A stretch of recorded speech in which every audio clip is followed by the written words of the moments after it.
Welcome to dot news. ఇంకా చాలా తక్కువ సమయం ఉంది. ఎన్నికలకి గంటల్లో తెల్లవారితే ఎన్నికలు జరగబోతున్నాయి. ఈ నేపథ్యంలో ఇప్పుడు పోల్ మేనేజ్మెంట్ అనేది చాలా ఇంపార్టెన్స్. ప్రతి పార్టీ కూడా దీని మీదనే కాన్సన్ట్రేషన్ చేశారని చెప్పుకోవచ్చు. ఇది మనకి ఎప్పుడైతే ఎన్నికల నియమావళి ప్రకారం ప్రచార సమయం ముగుస్తుందో అప్పటి నుంచే పోల్ మేనేజ్మెంట్ స్టార్ట్ అవుతుంది. ఎందుకంటే నేతలంతా కూడా ఏ పార్టీల నాయకులైనా సరే కూడా ప్రచారంలో నిమగ్నమై చాలా బిజీగా ఉంటారు. అప్పుడు చేసుకునే పోల్ మేనేజ్మెంట్ అంతా వేరుంటుంది. బట్ ఈ ఏదైతే 48 గంటల్లో ఎలక్షన్కి ముందు 48 గంటల్లో చేసుకునే పోల్ మేనేజ్మెంటే డిసైడ్ చేస్తుంది, వాళ్ళ విన్నింగ్ ఛాన్సెస్ని డిసైడ్ చేస్తుంది. కాబట్టి ఇప్పుడు ఎవ్వరు కూడా ఛాన్స్ తీసుకోకుండా అన్ని రకాలుగా పోల్ మేనేజ్మెంట్ చేసుకునే పరిస్థితి కనిపిస్తూ ఉంటుంది. ఇప్పుడు దాదాపు ఆల్మోస్ట్ అందరూ కూడా లీడర్స్ అంతా కూడా ఆ విషయంలోనే బిజీగా ఉండుంటారు. మోస్ట్ ప్రాబబ్లీ అది కూడా కంప్లీట్ అయిపోయి కూడా ఉంటుంది. అంటే నేను హైదరాబాద్ నుంచి ఇక్కడ మా గ్రామానికి వచ్చేటప్పటికే నాకు కనిపించింది పోల్ మేనేజ్మెంట్ ఎంత బాగా జరిగింది అనేది. హైదరాబాద్ టు విజయవాడ రోడ్లో ఉన్న బిజీనే నాకు చాలా తెలియచెప్పింది. ఎందుకు అంటే ఎప్పుడు చూడని విధంగా ఆ రోడ్లో చాలా విచిత్రంగా అంత ఎండల్లో అంత రాత్రులు సైతం జనాలంతా కూడా తెలంగాణ నుంచి ఆంధ్రాకి తరలి రావడం కానీ, బస్సెస్ కానీ అక్కడ వర్క్ చేసే వాళ్ళందరినీ ఇక్కడ విలేజెస్కి తీసుకువచ్చి రేపు ఓటు వేయించడానికి చేసే ప్రయత్నాలు కావచ్చు.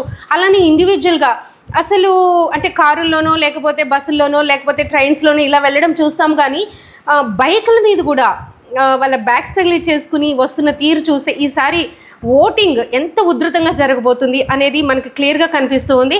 ఆ ఓటింగ్ అంటే ఇంత తరలి వస్తున్నారంటే ఆ ఓటింగ్ ఎవరికి పడబోతుంది అనేది చాలా విచిత్రంగా అనిపించింది. ఎందుకంటే ఏదైతే సైలెన్స్ ఉందో ఆ సైలెన్స్ ఇదేనా, ఈ తరలి రావడమే ఆ సైలెన్స్కి ఒకటే అర్థమా, ఇది ఏ పార్టీ వైపు మొగ్గు చూపబోతుంది అనేది మనకి ప్రధానంగా కనిపిస్తున్న అంశం.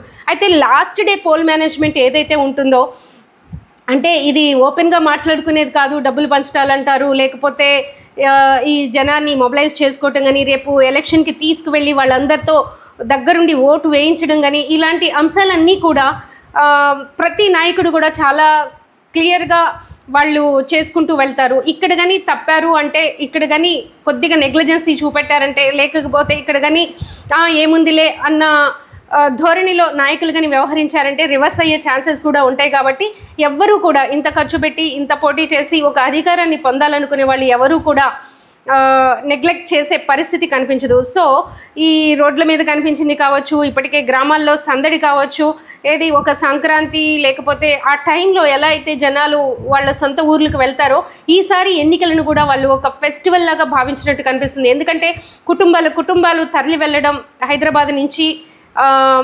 ఆంధ్రప్రదేశ్కి రావడం మనకు కనిపిస్తుంది. ఇది అక్కడ ఓటింగ్ ఉన్న వాళ్ళు కూడా వాళ్ళ ఫ్యామిలీస్తో మొత్తంగా అంటే ఏదో టైం స్పెండ్ చేయడానికి, అందులోనూ హాలిడేస్ ఇవన్నీ కూడా ఒక 3 days అలా ఉన్నాయి. కాబట్టి అందరూ కూడా వాళ్ళ గ్రామాలకి వాళ్ళ సిటీస్కి వాళ్ళంతా కూడా పయనమయ్యారని చెప్పుకోవచ్చు.